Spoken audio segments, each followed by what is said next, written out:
하지정맥류 이러면 낫는다. 김철중의 이러면 낫는다. 오늘은 하지정맥류를 수배했습니다. 하지정맥류에서 얘기를 나눠줄 분은 건국대병원 영상학과 박상우 교수 모셨습니다. 박 교수는 하지정맥류 관련해서 내세울 게 뭐죠? 일단은 제가 하지정맥류 치료, 그러니까 수술 아니고 시술로만 20년이 넘었고요. 그래요? 중학교 때부터 했어요? 제가 동안이죠. 그렇다 치고. 예, 또 이제 우리나라에 제일 처음 이제 시술한 게 제가 있습니다. 이제 이용해서 국내에서 제가 제일 처음. 진짜? 그 아주 역사적인 사건이네. 그렇죠. 2016 SCI 논문 주저자로는 아마 제가 국내에서 제일 많을 겁니다. 하지정맥류에서는 제일 많이 논문을 썼다고요? 예. 그렇게 안 생기셨는데. 깜짝 놀라죠. 그래서 사람들이. 훌륭하십니다. 본인이 정맥류 환자였잖아요. 맞습니다. 그래요. 이거 어떻게 하셨습니까? 본인 시술도 받았죠? 제가 시술 받았습니다. 제 동료 의사가 이런 의사가 없어. 자기가 치료하는 병을 자기가 앓고 자기가 치료. 제 동료 의사도 또 하지정맥류가 있어서 그 친구는 저한테 치료를 받고. 도대체 하지정맥류가 뭐죠? 하지정맥류라는 거는 보통 한 3mm에서 4mm 정도 이상 되는 푸릇푸릇한 혈관이 튀어나오면서 구불구불해지는 모양. 뱀처럼. 예. 그래서 그걸 이제 하지정맥류라고 하거든요. 근데 이제 그렇게 튀어나오지 않고도 정맥류라고 저희가 진단을 할 때가 있긴 합니다. 그건 어떤 경우? 정맥류 없는 정맥류라고 제가 얘기를 합니다. 붕어 없는 붕어빵처럼 정맥류 없는 칼 없는 칼국수 이런 거네. 이제 그거를 이제 먼저 설명을 드리자 보면 하지정맥류의 이제 원론적인 얘기를 잠깐 드려야 됩니다. 너무 길지 않게. 짧게. 나 언론 얘기 되게 싫어해. 짧게 말씀드리자면 하지정맥류는 병명이 아닙니다. 뭐예요 그러면? 여러분 모르셨죠? 하지정맥류는 질환명이 아닙니다. 병명도 아니고요. 그럼 뭐예요? 하지정맥류는 임상 증상 중에 하나입니다. 실제 병명은 really? 정맥부전입니다. 정맥부전. 정맥이 기능을 하지 의학적인 진단명은 정맥부전. 그래서 오래됐으니 만성. 그래서 만성 정맥부전이 실질적인 병명이고 그 중에 나타나는 증상이나 이제 임상 양상 중에 하나가 바로 하지정맥류가 되는 거예요. 그래요? 물론 이 하지정맥류가 가장 흔하게 나타나고 눈에 잘 띄고 그러다 보니 사람들이 야, 너 하지정맥 있다 이렇게 하다 보니까 마치 하지정맥류가 이 만성 정맥부전이라는 말을 대신하게 된 거죠. 데일밴드네. 그렇죠. 실제로 그러다 보니 만성 정맥부전은 있는데 하지정맥류가 없는 분들이 있어요. 그러니까 만성 정맥부전을 가지고 있는데 재밌네. 이분은 임상 증상이 하지정맥류로 나타나는 게 아니라 밤에 쥐가 납니다. 주무시다가 막 떼굴떼굴 그러니까 그 양반들은 튀어나온 게 없는 거예요? 튀어나온 게 없어요. 그거 환장하는 거죠. 나는 도대체 뭐냐. 근데 병원에서 당신은 하지정맥류입니다. 그러면 무슨 소리냐.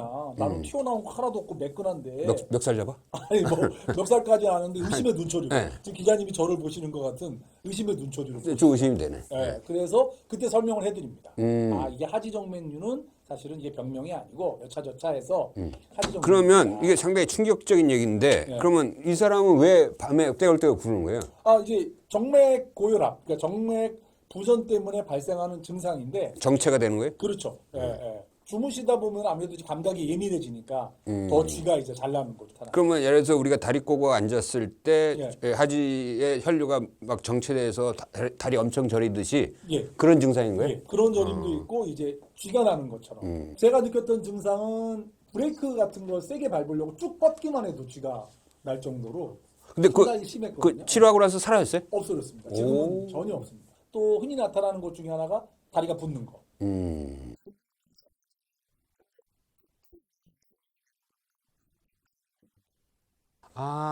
이거 중요한 포인트네. 오른쪽 다리, 왼쪽 다리.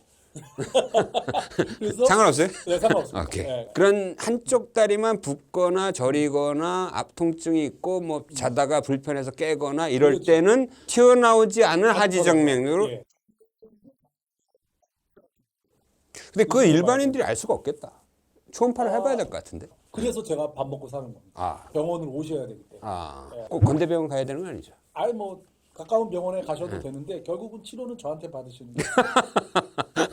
진단은 어디서 하셔도 상관은 없습니다. 마케팅 잘하네. 그러면 그 초음파로 어떤 소견이 보이는 거예요? 이게 초음파라는 검사법이 참 간단하고 안전하고 그런 검사법인데 재밌는 게 재미없어 안 돼. 이게 우리가 하는 모든 검사 방법, 뭐 엑스레이, MRI, CT 이런 검사, 영상의학적 검사 통틀어서 유일하게 방향을 알려주는 검사입니다. 아, 피가 이 피가 이쪽으로 흐르니까. 가고 있는지, 이쪽으로 가고 있는지를 알려주는 유일한 검사 방법.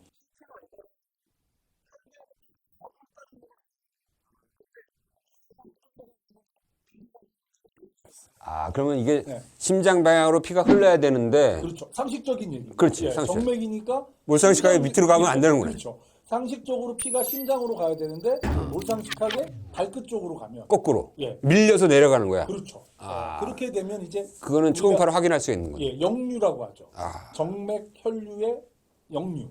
이 역류가 발생을 하면 우리가 근데 하지정맥류가 그 정도면 이 정맥이 좀 튀어나올 것 같은데. 근데 이제 정맥이라는 게 근막에 이렇게 쌓여 있는 경우가 있거든요. 그래서 근막이 좀 튼실하고 그러신 분들은 이게 또 금방 늘어나지 않고요. 종국에는 늘어나겠죠. 근데 이제 그거를 알아챘을 시점 당시에 정맥이 실제로는 거의 안 튀어나오시는 분들이 꽤 있습니다. 아, 그러면 하지 정맥이 튀어나온 사람은 이미 그 단계를 벗어난 건가요? 아니면 사람마다 좀 다른 그 건가요? 사람마다 좀 다른 거죠. 아. 예. 근데 이제 일반적으로 정맥류가 튀어나와 있는데 부종이 있고 색깔이 변하고 궤양이 생기는 거 단계가 있거든요. 그 단계로 갈수록 치료가 어려워지고 그러기 때문에 조금 심하다고 우리가 보기가 그렇다면 정리하면은 이 하지 정맥류라는 거는 질병의 핵심은 역류. 역류고 어떤 사람은 하지 정맥류가 튀어나오지 않고도 역류가 심한 사람이 있는 반면에 어떤 사람은 역류는 약해도 하지 정맥이 툭 튀어나온 사람도 있다. 예. 아, 그래서 튀어나온 걸로 판단하면 안 된다. 맞습니다. 그런데 그런 이제 좀 약간 중차대하고 거창한 증상 말고도 나 오래 서 있었더니 뭐 종아리가 터질 것 같아요. 저녁 때 굉장히 힘드신 분들 있잖아요. 이런 분들 같은 경우에도 어떤 분은 별 이상이 없는데 정말 진짜 오래 서 있는 것 자체만으로 그러신 분들도 있고 또는 정말 오래 서 있었던 것도 있지만 워낙에 이분은 기본적으로 정맥에 이상이 있는 분들도 있습니다. 그러면 이게 핵심은 정맥 부전이라고 그랬잖아요. 만성 정맥 부전 이라고 했잖아요. 그럼 왜 상지는 없어? 내가 반말해서 미안해. 왜 상지가 없어? 상지 정맥류도 있어야 될 거 아니야. 저도 순간적으로 왜 그럴 뻔했어요. 말로 와. 상지 정맥류도 있죠. 있으려면 있는데 이제 상지 정맥류 같은 경우는 사실은 하지 정맥류처럼 이제 모든 우리 그 피 중력을 다 견뎌내야 되는 기관이 아니잖아요. 팔을 뭐 올리기도 하고 뭐 근데 하지가 항상 있어야 되니까. 하지는 항상 네. 중력의 반대 방향으로 이렇게 서 있는데 하루 종일 물구나무 서는 사람은 걸릴 수도 있겠네. 그렇죠. 그러니까 이게 정맥류라는 게 이게 별게 아닌 게 뭐냐면 원래 별게 아니고 그 20년 동안 이게 심플한 컨셉이다 이거지. 네, 뭐냐면 없던 병이 생기는 게 아니고요. 있던 정맥이 튀어나오고 꼬불꼬불해지는 거거든요. 압력을 견디다 보니까. 그러니까 상지에도 그럴 수 있죠. 그런 경우에는 그거를 제거할 수 있습니다. 증상은 별로 없어요. 상지 정맥류 같은 경우는. 아무래도 하지랑 달리 제 몸에 있는 모든 피를 다 받아들이는 상황은 아니기 때문에 그래서 상지 정맥류 같은 경우는 미용적인 측면으로 손등 같은 경우에 너무 꼬불꼬불하고 이상하게 튀어나와 있으면 제거를 하시는 분들이 있긴 있습니다. 그렇구나. 뇌정맥류는 없어요? 뇌정맥류. 뇌도 있죠, 정맥류. 동정맥류도 있고, 그 정맥류도 있고 다 있죠. 근데 그 발생하는 원리는 똑같아요? 그렇죠. 모든 정맥류는 정맥의 판막의 이상에 의해서 생기는 겁니다. 그러니까 이게 정맥이라는 거는 동맥하고 달리 동맥은 가만히 있어도 심장이 피를 짜주는 그 압력으로 손가락 끝까지 이제 피를 전달을 하는데 정맥 같은 경우에는 압력이 굉장히 낮거든요, 훨씬. 그래서 정맥 피를 이제 심장으로 보내려면 거꾸로 피가 내려올 수 있잖아요. 그렇죠. 그거를 막아주기 위해서 댐이 있는 거예요. 그 댐이 이제 판막이 되는 거예요. 그래서 거꾸로 내려오려고 그러면 그 댐이 닫히면서 피의 역류를 막아주는데 그 판막이 고장이 나거나 또는 판막은 정상인데 정맥 벽이 흐물흐물 넓어져가지고 허당이나 그죠 이렇게 이게 두 개가 이렇게 댐 수문이 닫혀야 되는데 이게 수문이 이게 안 맞는 거예요. 이빨이 안 맞는 거죠. 그러면 이제 피가 이렇게 새는 거죠. 그런 두 가지 원인입니다. 판막이 고장이 나거나 아니면 판막은 정상인데 정맥벽이 너무 크고 흐물흐물해서 여자 같은 경우 빈도가 좀 높거든요. 여자 같은 경우에는 3명에서 5명 중에 1명. 남자 같은 경우에는 한 7명에서 9명 중에 1명. 여자가 더 많다. 예. 근데 그런 것도 있을 거예요. 여자들은 이제 이게 하지정맥류가 있으면은 조금이라도 있으면은 좀 예. 신경 쓰니까 예. 또 치마 입고 다니고 이럴 때 좀 보이니까 병원에 많이 찾아가서 진단을 많이 받는 게 아닌가 싶기도 하고. 그런 것도 뭐 포함이 될 수 있고요. 그렇지만 실제로 과학적으로도 그 원인적인 측면에서 봤을 때도 여자가 조금 많을 수밖에 없습니다. 과학을 어떻게 믿어? 후쿠시마고.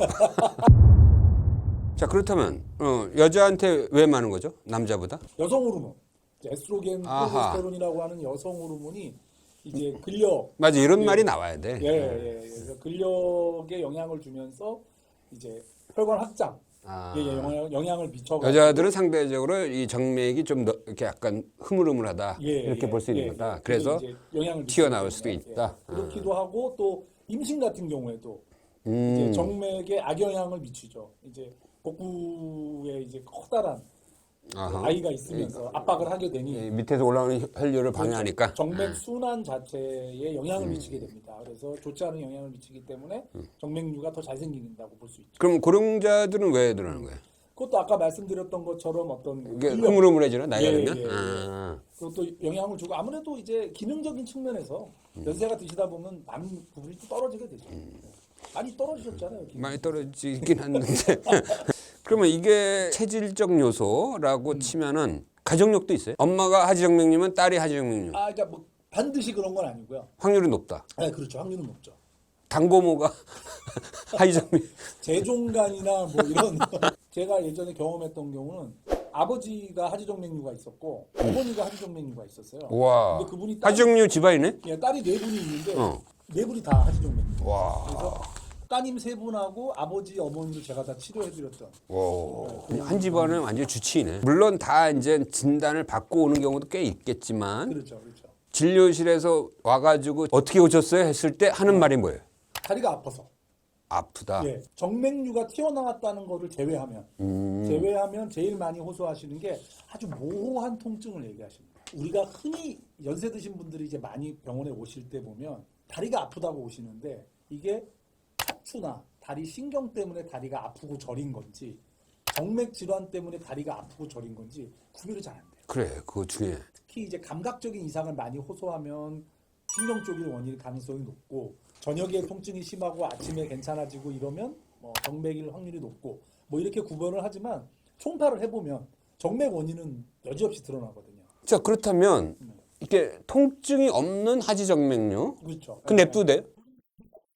아까도 말씀드렸지만 하지정맥류가 꼭 반드시 뭐 1단계, 2단계, 3단계, 4단계에서 얘가 일로 가고 꼭 그렇지는 않습니다. 암처럼 이렇게 막 꼭 조기 하지정맥류, 중기, 말기 이런 말기 건 되면 뭐 이런 건 다 같이 없어요? 슬퍼하고 이런 건 없는데 문제는 이제 얘가 가만히 놔두다 보면 점점 심해지죠. 정맥은 더 튀어나오게 되고 점점 심하게 되면 다리가 붓고 색소 침착이 되면서 색깔이 변하고 종국에는 궤양이 생깁니다. 궤양은 위에만 생기는 게 아니라 피부 살점이 이제 떨어져 나가는 궤양이 생기게 되는데 궤양이 생기면 치료하기가 굉장히 어려워져요. 안 그렇게 됩니다, 궤양이 생길 정도로 이렇게 생각보다 많이 방치하는 사람들이 있나? 많이 있습니다. 있어요? 네. 그럼 소위 말하면 뭐 치료의 골든 타임이라고 할까? 애매한 불편감이 있고 하지정맥류 있다고 했을 때 어느 시점에서 이렇게 치료를 해주는 게 제일 무난할까? 환자분한테 이제 꼭 말씀을 드리는 게 이거는 놔두시면은 멈추거나 좋아지는 병이 절대 아닙니다. 그래서 이 역류는 사라지지 않는다. 네, 없어지지 않습니다. 이게 다 인생이 그런 것 같아. 역류는 사라지지 않아. 반드시 치료는 하셔야 되는데 놔두실 필요가 없다. 빨리 하시는 게 좋다. 라고 이렇게 말씀을 드리죠. 건드려야 될 부분이 아무래도 적어지니까 그러니까 소위 말하는 판이 더 커지기 전에 이제 진압이 가능하다는 거죠. 증상이 있는 하지정맥류 더 이상 시간 끌지 마세요. 낳기 전에 하려는 거 아니지? 다른 병원 갈 겁니다. 그러면 이게 나아지진 않지만 진행의 속도를 좀 줄인다든지 좀 약간 예방하는 생활 습관 같은 거 있지 않을까? 진행을 줄이는 방법이라는 거는 걷는 거나 뛰는 게 좋은데 만약에 역류가 있다면 이미 발생을 했다면 걷거나 뛰게 되면 역류가 더 계속 조장이 되는 거죠. 그래서 이미 역류가 생긴 사람한테 운동을 권하는 건 좋지 않은 방법. 본인이 이상이 있으면 먼저 검사를 받아보고 당신은 하지정맥류 아닙니다. 그러면 운동은 계속해서 하지정맥류를 예방하게끔 하지만 아 근데 역류가 있는 사람을 운동 안 시킬 수는 없잖아 또. 만약에 하게 되면 스타킹을 신고 아 스타킹을 예, 신고. 예, 예. 남자 환자가 스타킹 사러 가면 좀 이상하게 보지는 않을까? 얼굴에만 안 쓰면 되죠. 그 하지정맥류를 본드로 고친다는 소문이 있던데 이건 무슨 얘기예요? 본드로 고칠 수 있죠. 본드는 마시는 거 아니야 이렇게? 김 기자님 학교 다닐 때 하셨던 아 비벼서 이렇게. 본드랑 좀 다르죠. 아 다른. 오케이. 예. 그 본드로 고친다는 얘기 좀 해보세요. 예, 그러니까 이제 하지정맥류는 이제 아시다시피 이제 정맥의 역류 때문에 생긴다고 하는데 이미 역류가 발생한 정맥은 되돌릴 수가 없습니다. 아쉽게 돌아올 수 없는 강을 역류는 안 돼. 끝난 겁니다. 그래. 그냥 뭐 판막의 이상에 의해서 생긴 거면 그러면 판막은 갈아주면 되지 않느냐 그런 방법은 없습니다. 오케이. 결국은 그 역류가 되는 길을 한강 다리를 부시는 거예요. 폭파하는 거라. 뱀처럼 이렇게 확 한. 아니요, 그 원인이 되는 아. 길목, 그러니까 정맥이 역류가 돼서 내려오는 그 길목을 차단하는 거예요. 이 밑에를 붉어지게 만든 위에 길목. 그렇죠. 거기를 과거에는 수술로 띄어냈고요. 아예 띄어냈어. 예, 지금은 그거를 막아버립니다. 그럼 아예 혈류가 없어지는 거예요. 없어지죠. 그러면 그 막는 방법이 본드다 이거예요. 막는 방법 중에 하나가 본드입니다. 그러니까 본드를 혈관 속에다가 바르고 붙인다고 생각을 하시면 돼요. 아, 그러니까 정맥의 안에다가 쭉 짠 다음에 누르는 거야. 그렇죠. 밑으로 들어가겠네요, 그러면. 그렇죠. 호스를 아래로 들어가서 카테타를 이제 네, 관을 집어넣어서 지원해서 거기에 본드가 들어가 있는 거예요. 그 방아쇠를 당기면 끝에서 0.1cc 정도씩이 똑 하고 떨어집니다. 아, 네, 떨어지면 관을 조금 빼고 바깥쪽에서 눌러요. 눌러요. 몇 분 누르면 이게 붙어요? 이게 제일 상단 부분은 한 3분 누르고요. 아, 3분 누르고. 안전하게. 어. 소위 말하는 안전빵. 그리고 거기를 한 3분 누르고. 전문 용어네. 네, 전문 용어로 안전빵. 그러면 그 계속 쭉쭉쭉쭉쭉 하면서 하면은 이게 붙어 있는 거예요. 그렇죠. 납작. 예, 그 안에서 이제 굽는다고 보시면 돼요. 딱 달라붙어 있는 거죠. 그렇죠. 그러면 요 밑에 굵어진 그 뱀처럼 굵어진 거는 어떻게 돼요? 얘네들은 갈 길을 잃고 더 굵어질 거 아니야? 아닙니다. 이제 거기에서 역류가 돼서 오니까 얘네가 다치면은 아, 얘네는 이론적으로는 오히려 다 없어져. 그렇지. 다시 쪼그라들어요. 그렇지. 그래야지. 그래야지. 근데 그게 들어오는 채널이 여기 말고도 다른 데서도 또 들어올 수가 있거든요. 아. 네, 한번 탄력을 잃은 게 또 이렇게 확 줄어들지 않고 그러기 때문에 아, 이 뱀처럼 굵어진 정맥은 원래 거기에 있던 피가 아니라 위에서 내려온 피구나. 그렇죠. 네. 그러니까 위에서 그렇게 내려오는 생각을 피가 하시면 되죠. 딱 네. 막아버리니까 네. 이거는 없어져야 되는데 또 다른 물줄기로 들어오는 들어올 수도 있고 있으니까. 늘어나 있는 게 그냥 정체된 상태로 그대로 있을 수도 있고. 아, 그래서 그거를 이제 어떻게 할 거냐. 그렇지. 그럼 이제 이거 나한테 물어봐. 그거를 환자분들이 아니 나는 그 꾸불꾸불한 거 없애달라 그랬는데 그렇지, 그렇지. 왜 허벅지만 치료하고 그렇지, 그렇지. 이거는 놔두느냐라고 그렇지. 하시는 분들이 있어요. 당연히 그러지. 그래서 이거를 한꺼번에 동시에 응. 전문 용어 동시 패션 동시에 두 가지를 치료하는 겁니다. 이 꾸불꾸불한 위에 거. 길목은 맞고 어. 꾸불꾸불한 거는 긁어내든지 아니면 거기에 조금 약물을 주입해서 혈관을 굳게 하든지. 아, 그러면 그것도 없어지는 거야. 예, 동시에 두 개를 치료를 합니다. 원래 예전에 2000년대 초반에 시술이 처음 나왔을 때, 그때는 이제 레이저만 있었을 때인데요. 그때만 해도 4주 정도를 기다려 봐라. 왜냐하면 3분의 2 정도는 얘가 알아서 쪼그라드니 4주에서 6주 정도를 기다려 봤다가 쪼그라들지 않는 환자들에 대해서만 갈고리로 긁어내든지 경화제라는 약을 써서 그 혈관을 굳게 하든지 추가 치료를 해라 라고 원래 처음에는 주장을 했었는데 우리나라에서는 그렇게 했더니 아까 말씀드렸던 것처럼 환자들이 아니 나는 종아리에 있는 거 없애달라고 왔더니 왜 허벅다리만 치료하고 스타킹 신기고 한 달이나 두고 보다가 나중에 또 하냐고 막 이렇게 화를 내세요. 연기 잘한다. 그래서 그냥 그럴 걸 한꺼번에 하자. 그래서 한꺼번에 두 가지를 다 치료를 해버립니다. 아, 그러면 그 다른 여타의 물줄기에서 역류해서 들어오는 거를 막으면 되잖아요? 다 막지 못하죠. 그리고 가장 중요한 것만 아. 네, 이제 제일 핵심적인 물줄기만 차단하는 게 중요합니다. 그러면 그 두 개를 다 하는데 약 시술 시간이 몇 분? 한쪽 다리 하는 거면 1시간 이내에 끝납니다. 두 개도? 그 밑에 그 뱀처럼 돼 있는 것들을 다 없애는데 없애는데도? 한쪽 다리는 1시간 이내에 끝내고 양쪽 다 해도 마취 시간을 빼고 딱 치료하는 시간만 따지면 1시간에서 1시간 반이면 충분합니다. 대부분의 병원이 그런 그 본드형으로 막고 밑에 경화제로 다 처리하는 식으로 하나요? 대부분의 병원들이? 본드를 좋아하는 의사 선생님도 있고요. 그거는 이제 의사들의 선호도에 따라 다르기도 하고 저희 병원 같은 경우에는 프로토콜이 있습니다. 프로토콜이라 그러면 뭐 대단한 건 아니고, 그러니까 감으로 한다. 프로토콜. 환자가 오면 이 환자를 초음파 검사를 해서 혈관 해부학이 어떤 상태다. 예를 혈관의 직경, 혈관의 모양, 혈관의 위치가 지금 근막을 뚫고 나갔느냐, 근막 안에 있느냐 등등등등을 따져봐서 4가지 치료 방법이 있는데요. 그 중에 하나를 찾습니다.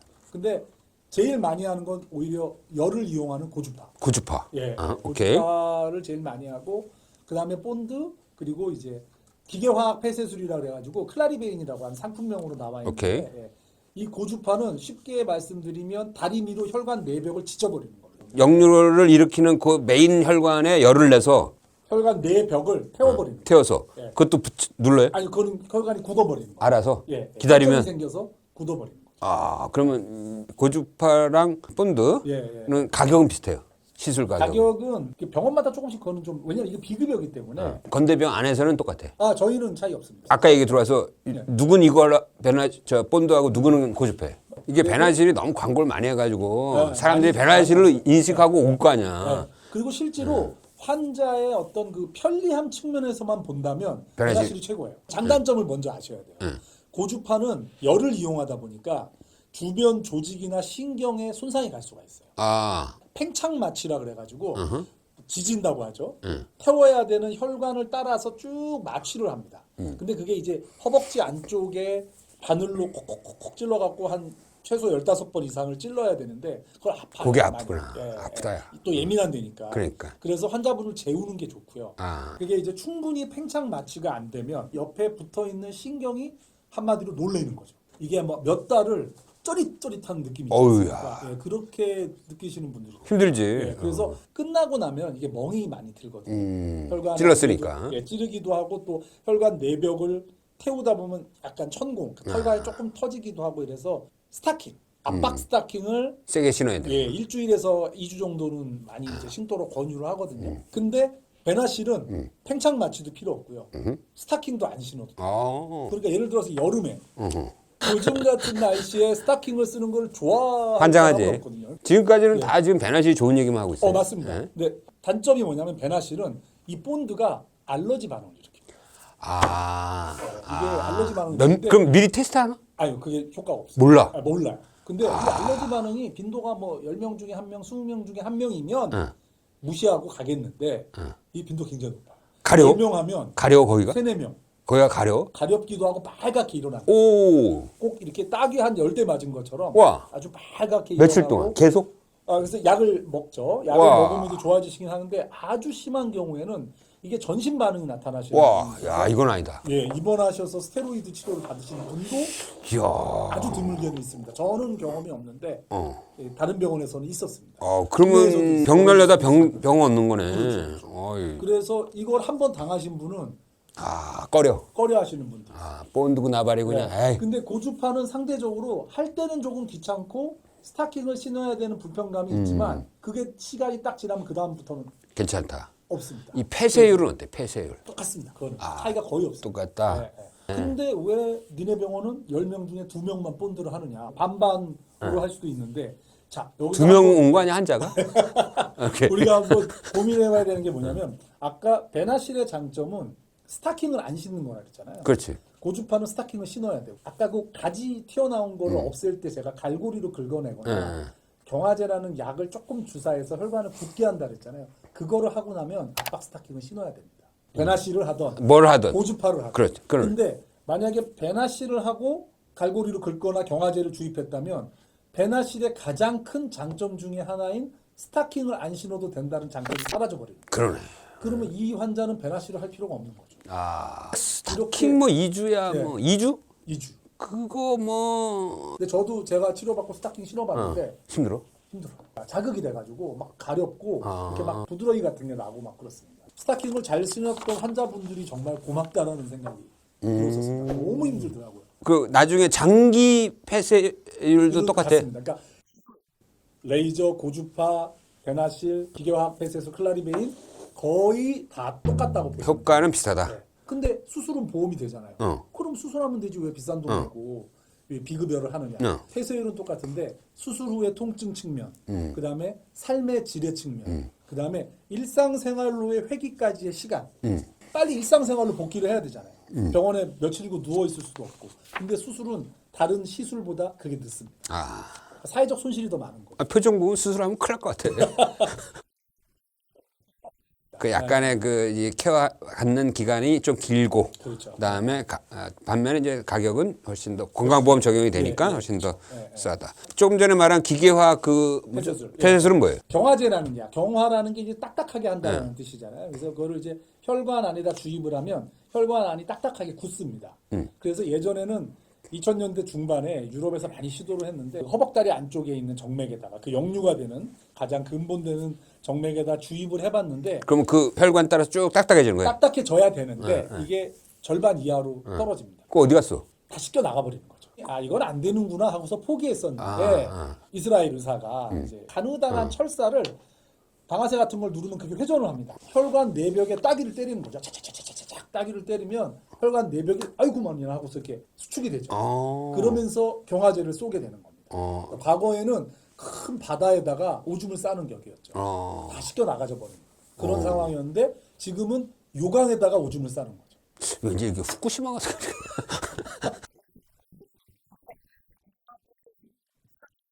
그냥 경화 좀 이렇게 눌러줘야 되니까. 스타킹을 신어야 돼요. 근데 뭐 걔한테 반말해도 얘는 뭐 이분은 그러니까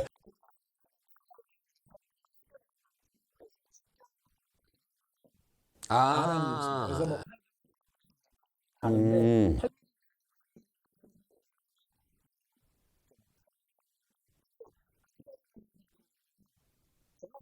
근데 경화제가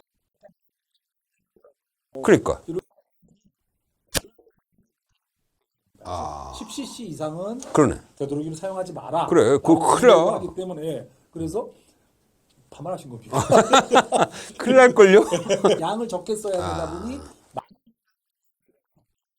뭐 약간 예민한 문제지만 실손보험이건 뭐건 같은데 하여튼 이게 하지정맥류 시술이 조금 남발되는 게 약간 의심스러운 경우도 좀 있는데 그런 것들을 구분하는 방법은 없나? (0.5초)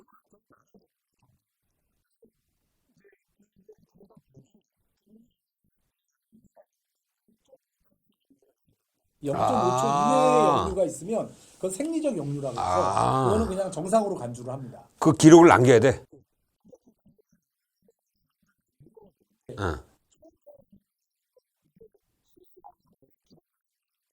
그렇지. 그래서 안 남기더라. 안 남긴 거예요. 안 남기더라. 네. 그래서 오.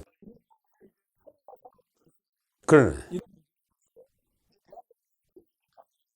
이제 제시에 꼭 그 기록을 남겨라.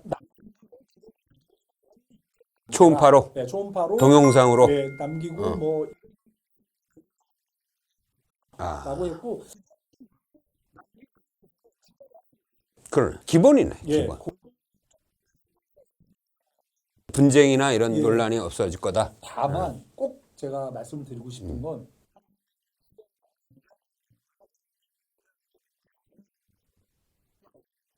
병원이 많아. 그러네.